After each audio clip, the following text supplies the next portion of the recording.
Hey everybody, welcome to this week's Q&As. It's Thursday morning, so hopefully everybody had enough time to get their questions in, but let's jump in and see what we got.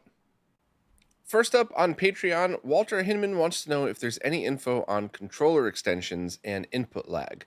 They'd like to mount consoles on a shelf and then run controller extensions to right below their TV with a 3D printed bracket to hold everything in place. They're wondering if having an 8-foot run plus original controller cable would make a noticeable difference. Or could they even daisy chain two 6-inch extensions together? So that would be a zero lag solution. I had always kind of known that there wasn't going to be an issue with that. I'd run some lag tests. However, I'm so sorry I'm forgetting who, but a few years ago, somebody actually did the math on what it would take to add latency over an extension cable.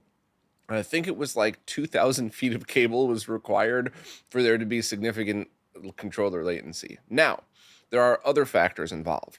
There's voltage and connectors. So a cheap, crappy extension cable, which there are lots out there, you could plug it into your console, you plug it into your controller, and then sometimes you don't get button presses. It's not that there's latency, it's that the connectors themselves are often very crappy. So either the connection side on your console or plugging into the controller itself might be bad. Or if not bad, just, finicky. Also, they could easily, a lot of them aren't snug enough and easily pop out. So your idea of mounting them and to hold them everything in place is a good one. I think I've gotten to the point too where I even would use painter's tape, so that blue tape that doesn't leave a sticky mess behind, or at least less of a sticky mess than duct tape or something. I've taped the controller and the extension together before sometimes just to make sure that didn't happen. But from a latency point of view, I would not worry about it for, a total of 20 feet. So you got two extension cables plus whatever the controller has. I wouldn't worry about that at all. Just the connection itself. Make sure it's nice and snug. And, there's only one way to really find out, right? Give this thing a try. The only other suggestion I might make is do all of this before taking the time to run them all nice and make them all pretty. Just plug the controller extension into the controller, into the second, into the console. Leave it just strewn across your floor for at least one solid gaming session, and then confirm, like, okay, this is fine. But you'll know the difference. You'll just miss button presses. The controller might just stop working altogether. So that is definitely latency. And the only other thing would be if it's really thin and really crappy cable inside. All of these controllers run off of voltage, which ends up, that's how you get signal and button press. You have voltage, ground. Some of them have very low power chips in them to run this stuff.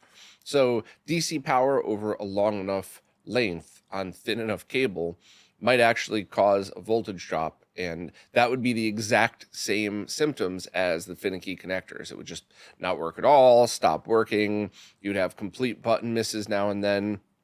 So it's the same troubleshooting steps, and that's why I saved that little extra technical tidbit for last, and just plug everything together, see if it works. If not, try removing one of the two extension cables, see if that helps. If not, return them and buy different extension cables and just go from there. But overall, as long as you've done your double checking, you should have some pretty good luck with this, and you might need to rebuy one or two. But I think overall, as long as you just have some caution, it should be fine. Next up, Old Kid said that I had mentioned using a GBS control as a good analog to analog line doubler solution. Their question concerns the ones they've seen popping around Amazon, AliExpress, eBay, etc. They know it's unreasonable to vouch for every knockoff company or manufacturer, but in my opinion, are these pre-builds comparable to the do-it-yourself project, or have I noticed any major quality control or feature issues with the pre-builds? So I haven't actually tried any of them. I was thinking about buying one or two, but my budget's getting even smaller these days, so I have to be very careful what I purchase to test. That respectfully might not make me any money at all. It just might all be time and cash thrown away. And I think it really comes down to what gamble you all want to take. And whenever you buy from places like eBay, AliExpress, and even Amazon nowadays, you don't really know what exactly you're getting. And you could buy something and it's going to work perfect. You and I could buy it at the same day and both of our units are great. I do a deep dive, and then 2 weeks later, somebody else could buy it from that same exact link and they might have switched the guts. The quality might be different. That's actually why I push Amazon links so hard. I do have affiliate codes with Amazon, but the real reason is their return policy. So the stuff that I do go through the trouble of really digging into, if suddenly it stops working, then as long as you just test it within 2 weeks or whatever the return period is, then you have no worries. So my answer to you would kind of be the same for these pre-builts. If you're going into something like a VGA monitor, a VGA CRT monitor, it's probably going to be a good solution. And if it doesn't work, make sure you buy it from a place that you could return it, just like Amazon or something like that. eBay is iffy with that stuff. AliExpress, sometimes, that could be a little iffy as well. Although I have had excellent luck from AliExpress. The only issue I had was that store selling bolts instead of GBS controls. You would literally get a bag of bolts, and then when you reported it, you would get this sob story about how it was an honest mistake. Please don't destroy my store because of a mistake. Yeah, it was a mistake that you consistently sent bolts to like 100 people over the course of 3 months. No, you're a scam artist. So, but that was it. I mean, I reported it. I got my money back. It was not a big deal at all. So I feel like you should just approach it that way. The one thing you might want to take a moment to look at is anybody in your neighborhood or or general area or anybody in the community currently making and selling these. Because if you're on a budget and going to AliExpress is way cheaper, I understand completely. But if you have a little cash to spend and there's a modder that has a good reputation, or somebody coming up that's so far so good reputation, it's always nice to support inside the community because it just kind of helps build all of the stuff that we work on. So maybe see if you could pick up a GBS 8200 from any of those places and then have somebody mod it for you. But if the cost is way higher, if you can't find anybody, if it's a pain in the butt, I completely understand. Maybe then just buy it from like Amazon so that you could easily return it if it shows up and it's just a terrible piece of crap. But please let me know if you do end up buying it. I've heard some people say that they got it and it was okay. I just have never tried one myself. None of the pre-builts. Obviously, I tried GBS control. I'll leave a link to the project for anybody that wants to try to build their own too. Vladimir Roskin said they're putting together their perfect Game Boy Color and have a question about options for hardware mods to eliminate speaker buzz. Not sure if you're the right person to ask about this, but hopefully you could at least point me in the right direction. I'm going to still try my best to answer that question, but I would think that Mako or Tito are probably way better people to ask questions like this, but I'm still going to try my best, so let's continue.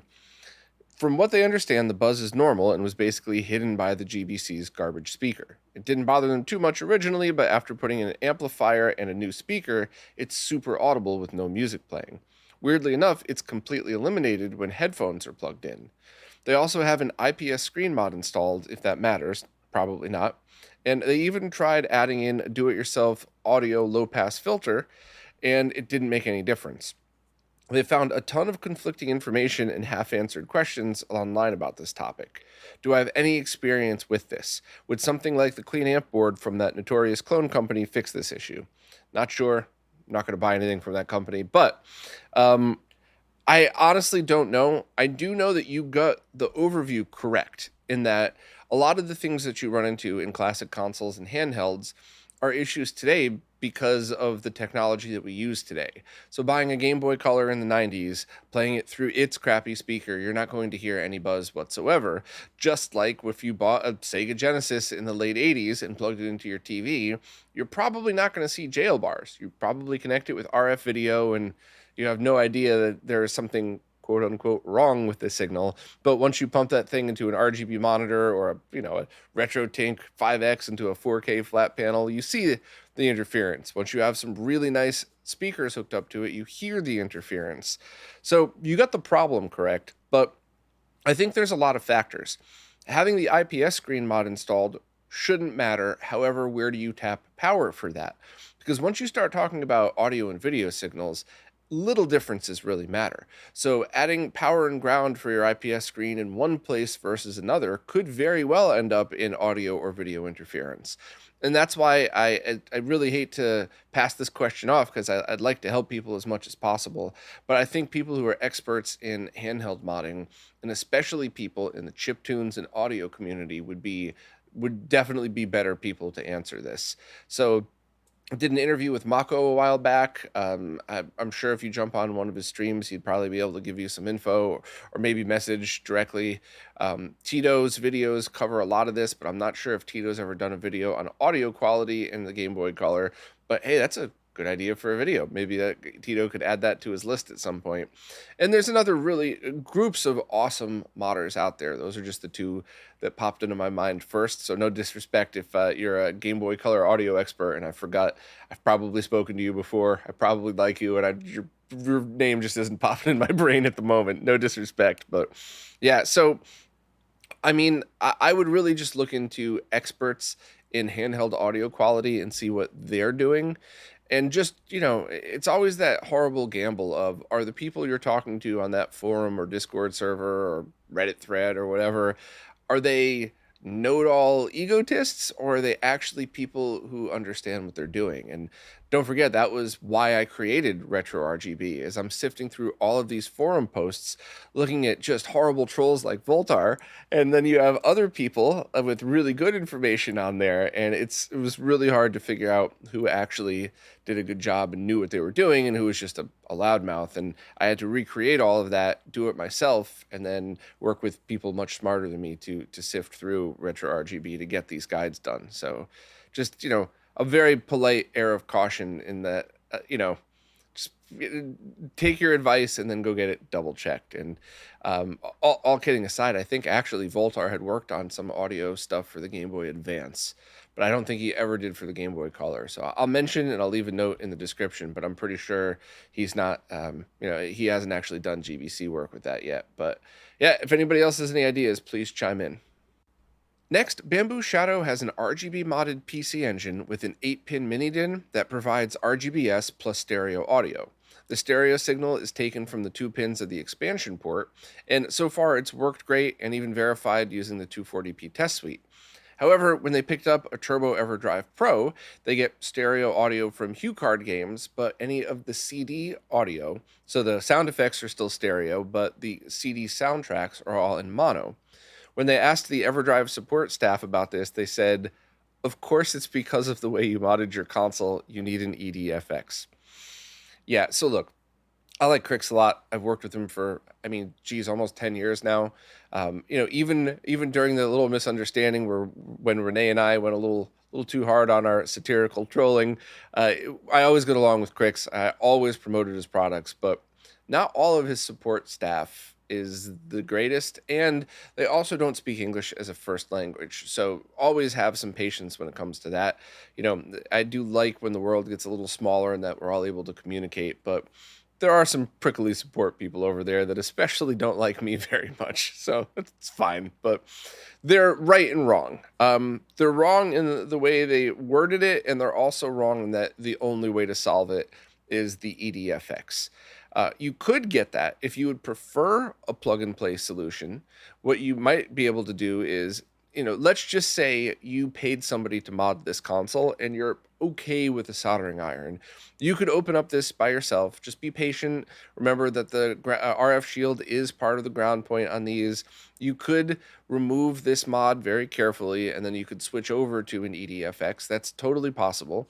If you've done the mod yourself, you could look into different ways of injecting the audio, but the other thing that you could do is you could look into Zaxor's mod for it that has all of this stuff already combined, and including even S-Video if that's something that you would like. It sounds like you already have an 8-pin mini DIN, which means you probably already have your cabling, so you wouldn't want to switch over to, you might not want to switch over to the Sega Saturn port that Zaxor uses to get S-Video as well. Both are perfectly good answers. So the actual answer to this is, in order to get CD quality audio in stereo using the EverDrive Pro, you're either going to need to add a separate audio mod to this, or remove the RGB mod and use Zaxor's that also integrates all of this into it, or remove that RGB mod and get an EDFX. So it's not the easiest answer, but it's actually not that hard compared to all of the stuff that we usually have to deal with in the retro community. And, all teasing and jabs aside, be patient with Crix's support team. They've obviously, gone through quite a bit in the past couple of years. And I always try to be so understanding and patient with people whose first language isn't English, because I myself, when I was spending a lot of time out in Asia, tried to learn Mandarin Chinese, and I was terrible at it. And everybody was super patient with me, and I didn't deserve it. I didn't earn it. I was just a person that showed up and was working there with different companies, and they were still really, everybody I worked with was very patient. So I try to give that back to everybody I talk to and understand that, sometimes just people aren't going to be great at communicating in your language, and you got to deal with that. But yeah, they're kind of wrong in that answer. But hopefully we could get some more documentation out. Maybe we could put together something on RetroRGB, or the Console Mods Wiki probably would be a better place.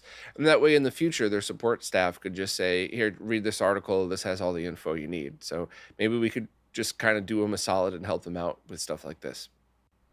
Elmer M recently picked up a Sega Master System at the Too Many Games Expo, and they don't know much about the mods or upgrades, and they'd like suggestions on how to fully deck out their Master System. So this is going to be a tricky one for me to answer because I have so many opinions about the Master System. I mean, almost all positive, of course. I love that console, but let me start with the facts, and they're probably going to be the same or similar to every other time somebody said I picked up a new console, a new old console that I don't know much about. And the first is obviously the power supply. So, is it an original Sega Master System power supply? If not, is it a Genesis 1 power supply? Are they working well? If not, or if it's one of those garbage, old school with a K that weighs about 1 ounce, throw that right in the garbage and go get a Triad. The only thing, some of the Triads that I've picked up, the rubber grip on the DC end, the part that goes into the console, is a little thick for the Master System. So sandpaper, a knife, a razor blade, whatever, just to grind that down. Not the console, just the end. And also, to be clear, that might sound scary if you've never done that before, but you're not grinding the rubber down to the metal. You're just removing a little bit of the grip so it fits through the AC hole. But I've done that on my Triad, and that's definitely one to start with. Next would be, do you want to use original cartridges, or do you just want to be able to experience the library on original hardware? If it's the latter, then pick up an EverDrive for it. And that way you can have the entire Master System library. And the whole SMS library will fit on like the smallest SD card. So just pick up whatever cheap micro SD you have, or if you have one laying around, even better. So that's definitely one, the two things to start. And know that you could use Master System controllers or you could use Genesis controllers. Obviously, only two of the buttons on the Genesis controller would work to match the Master System one. Start isn't going to automatically trigger pause. You still have to touch the console for that. But also note that some games won't work with the Genesis controller. However, you can get patches for most of those, so it would work. So, if you're using a ROM cart, that's kind of just something to keep in mind.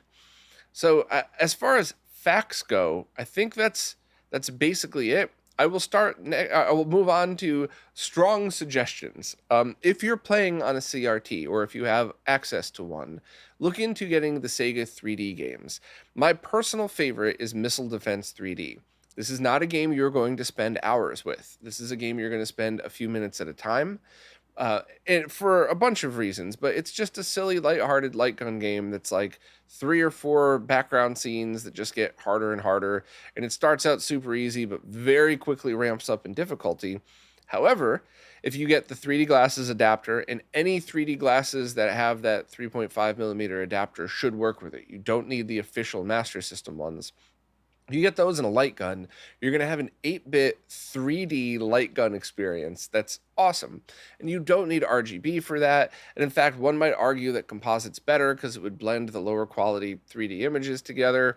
So that's definitely a fun one. And there's a couple other really good 3D games. Maze Hunter, Maze Walker, if you ended up with the Japanese version, that actually uses the 3D as part of the game, and I thought it was really well done. I think it's a difficult game, right? It's 80s style. It makes you learn the game and play the same levels over and over to get good at them. Although there is a cheat to skip to different levels if you want, but it's a really good game if you want the 3D experience. And then there's some of the others like Space Harrier and Outrun, and those are fun. Those are definitely entertaining. It's not going to be your favorite version of Space Harrier, but it's kind of worth messing with.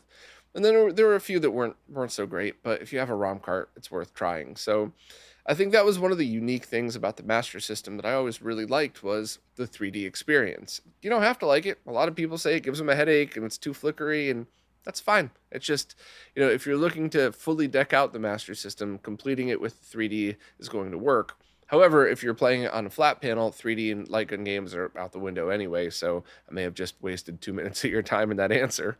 For anybody else listening, there you go.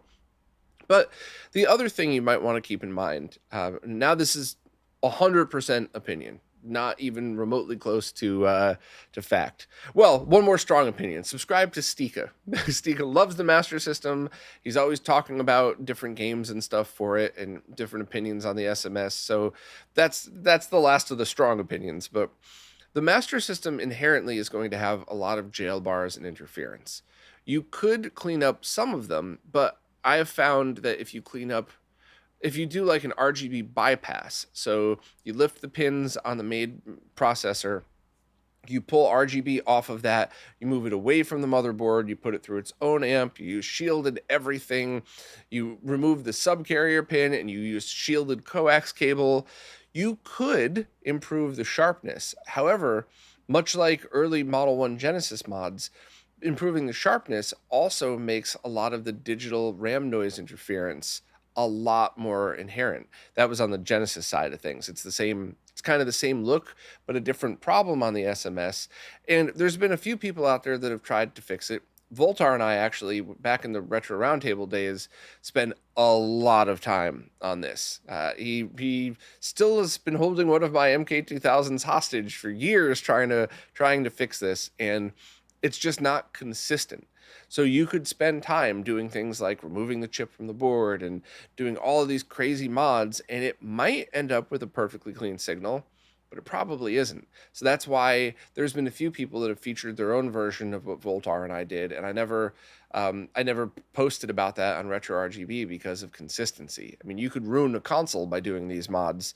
They're hard. They're not easy at all, and it might all for potentially nothing. So I said all of that on the technical side to explain what I'm about to say, and that you might want to just embrace the SMS for what it is. And if you really want the most crystal clear, perfect Master System experience, use a Genesis or a Mister, or I guess an analog console as well. But I love the look of the console.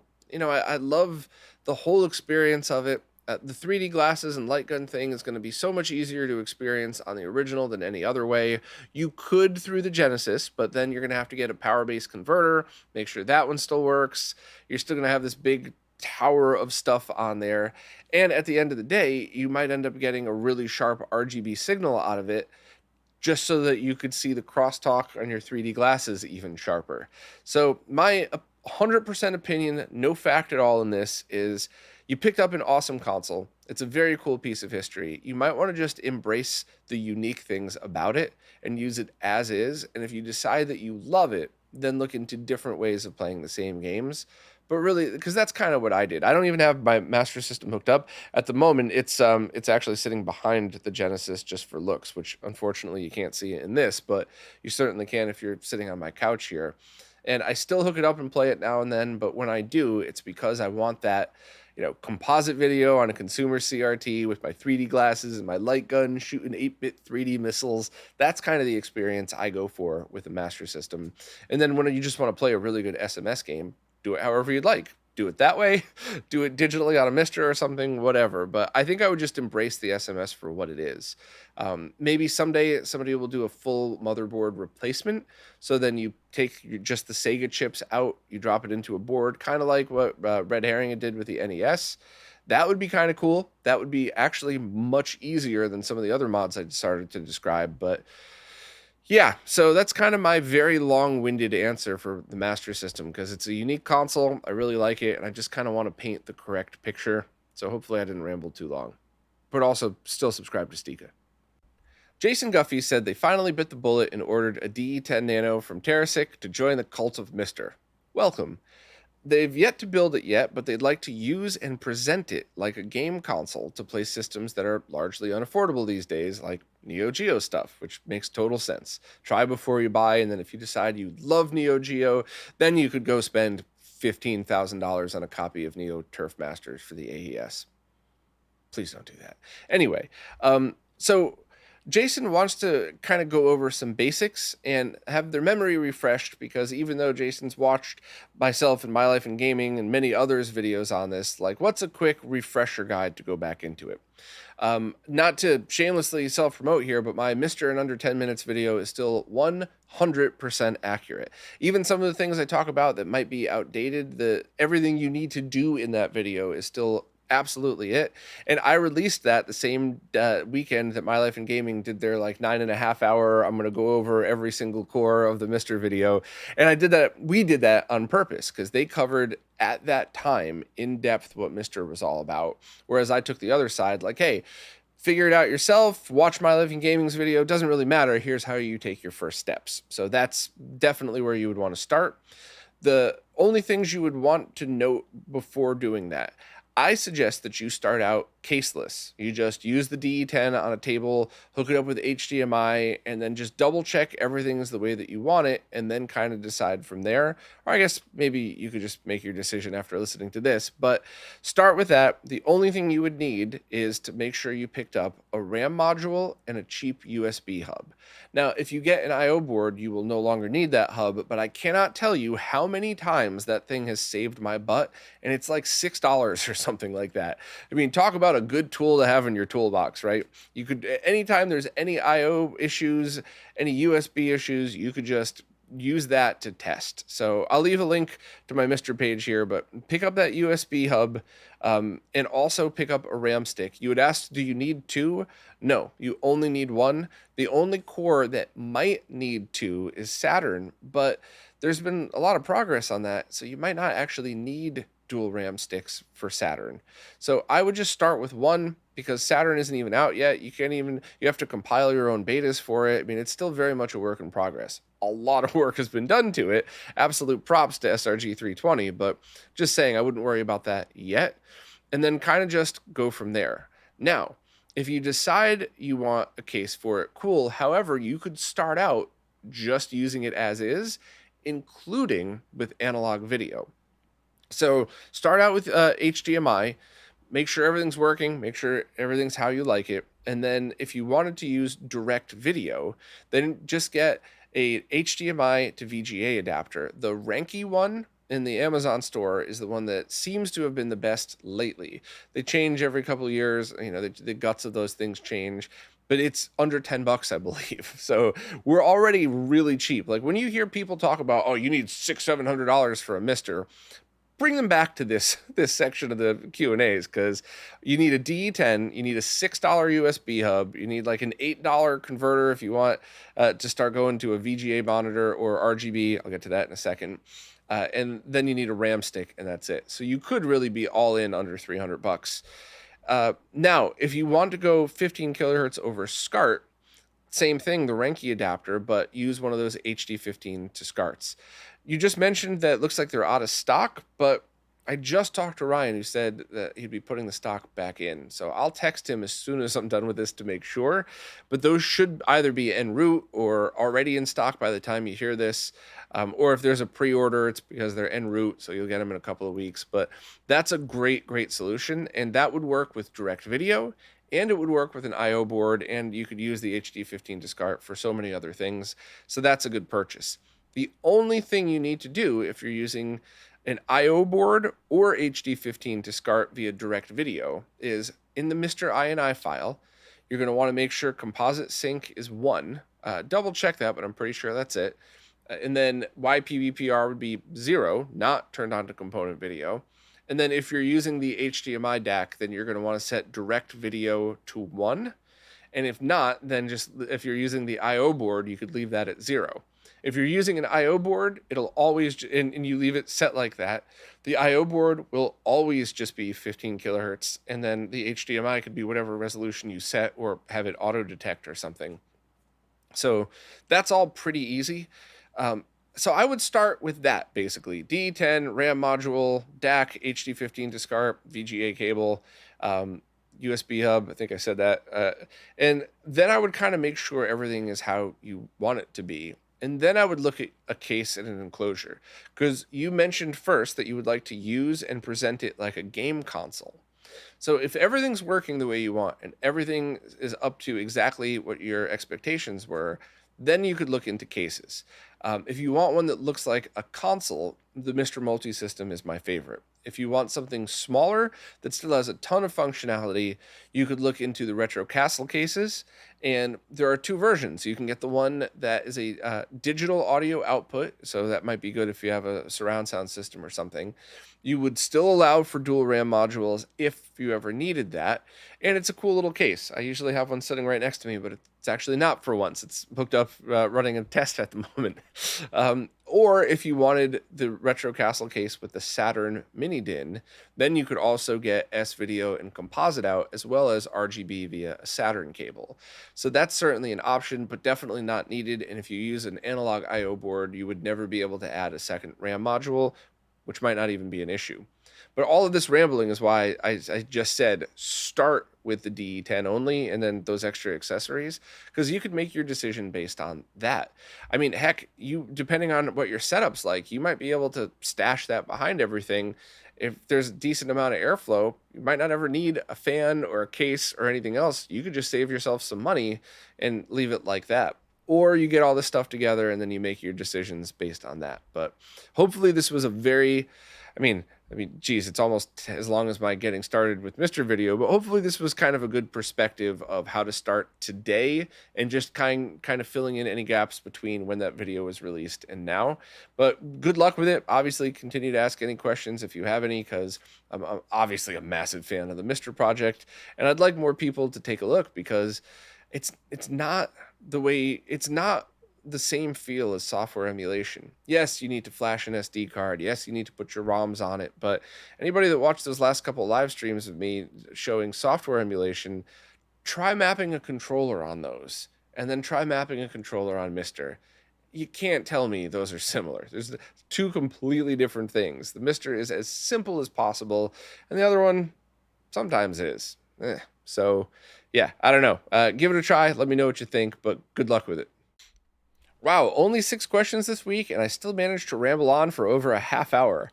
It's always such a delicate balance between trying to get everybody all of the info that they need to properly answer their question, while also having fun talking about it. Obviously, SMS and Mr. are two things that I like a lot, so I wanted to talk about it.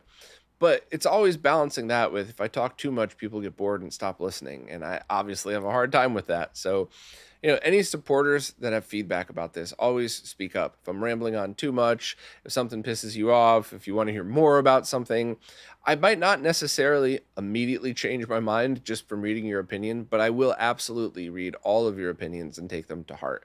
And, just the general rule, the ruder you are, the harder it is to take those opinions seriously. So, if you could potentially word it nicer, I'll listen. But I have a great time talking about this stuff, and hopefully you don't get too bored listening. But if you would like to ask a question and hear me ramble on for, unbelievable amounts of time on it, please ask that question wherever it is that you support.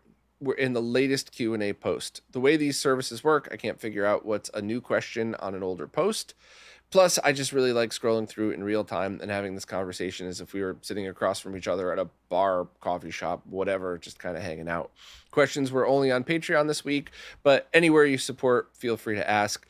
And respectfully, these are a thank you to supporters.